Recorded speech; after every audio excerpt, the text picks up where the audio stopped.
Halo teman-teman, ketemu lagi di channel Misteri Sumatera. Di episode ini kita masih di Taman Purbakala Kerajaan Sriwijaya di Palembang, salah satu kawasan yang menyimpan banyak artefak dan temuan-temuan arkeologi tentang Kerajaan Sriwijaya.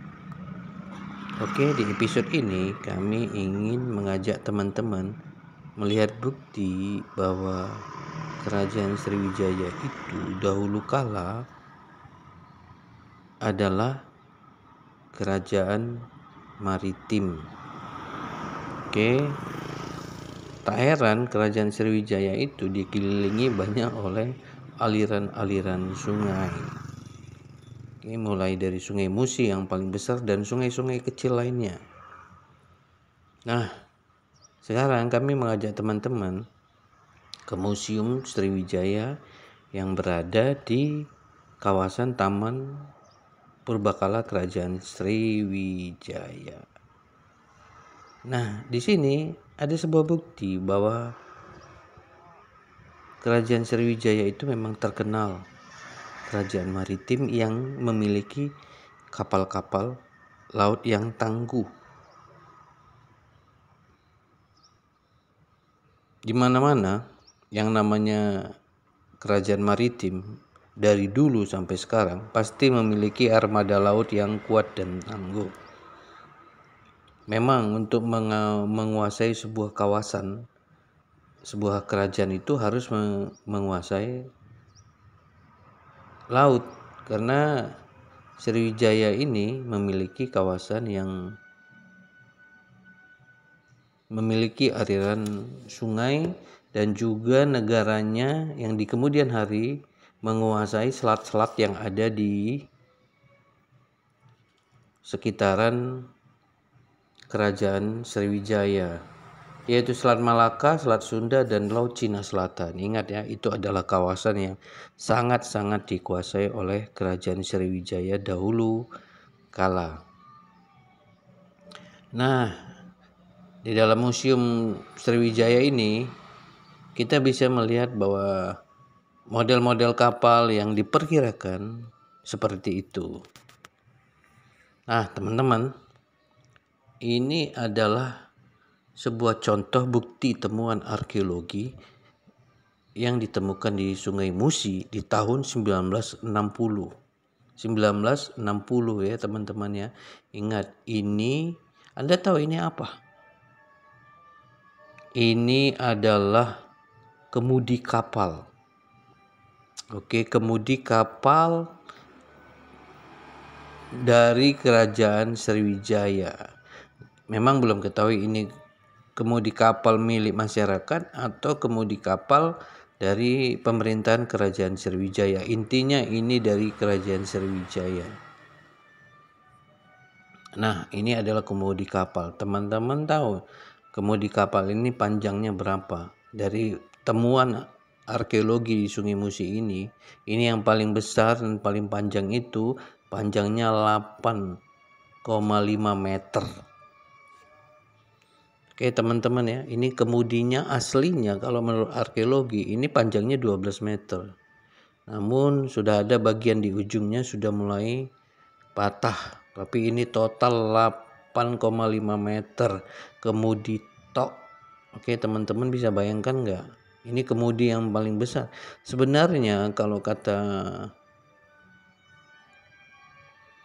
tim-tim arkeologi yang ada di kawasan ini, di Museum Sriwijaya ini, sebenarnya masyarakat sampai sekarang masih banyak menemukan kemudi-kemudi yang lebih panjang, namun banyak disimpan oleh masyarakat sendiri.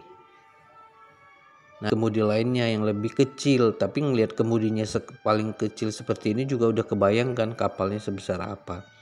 Nah, kalau ada kapal dengan kemudi panjangnya 8,5 meter, itu bisa kebayang nggak kapalnya? Kapalnya cukup besar, artinya kapalnya itu ya bisa dibayangkan sangat besar dan tangguh. Dan hebatnya lagi, kayu ini adalah kayu uglen. Nama kayunya itu kayu uglen. kita juga belum tahu kayu uglen itu pohon apa gitu. Namun dari hasil penelitian arkeologi, kayu uglen ini kalau dia kena air makin keras, lebih keras dari besi. Makin dia kena air makin besi. Inilah bukti bahwa kerajaan Sriwijaya itu benar-benar memiliki kapal yang tangguh. Dari semua sejarah yang pernah ada di Nusantara ini, mungkin baru kemudi kapal kerajaan Sriwijaya inilah yang masih ditemukan. Mungkin kerajaan-kerajaan yang lain katanya memiliki kapal hebat besar, tapi belum ada bukti arkeologinya yang bisa ditemukan dari rangka kapal itu. Nah, di kerajaan Sriwijaya ini, di Palembang ini ditemukan kemudi kapal dengan panjang 8,5 meter. Kebayang nggak kapalnya itu? Kapal itu sangat besar di zaman itu.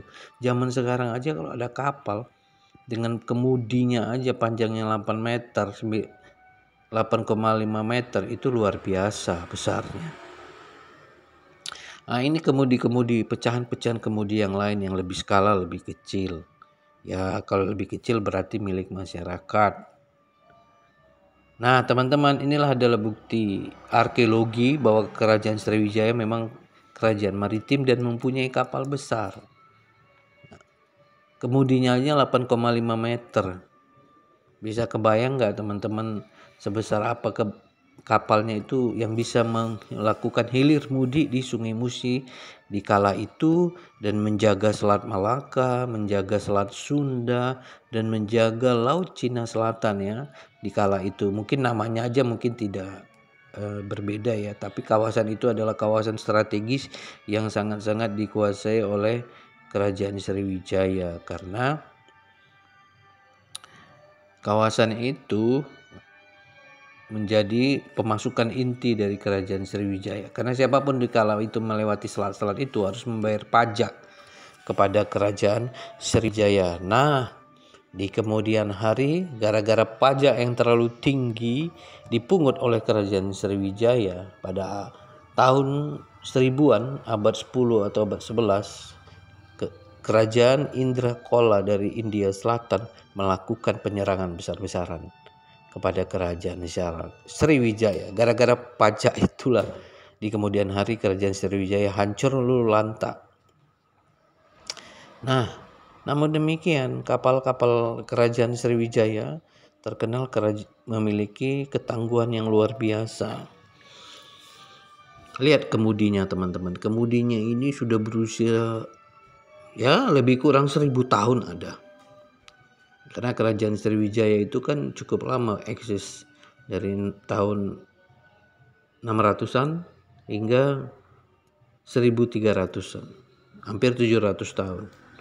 Nah, artinya memang kerajaan Sriwijaya sangat tangguh lah.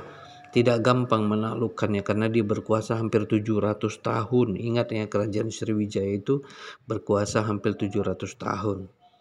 Pasang dan surut, naik dan turun itu hal yang biasa. Namun dengan ditemukannya kemudi armada kapal sebesar ini membuktikan bahwa kerajaan Sriwijaya benar-benar tangguh.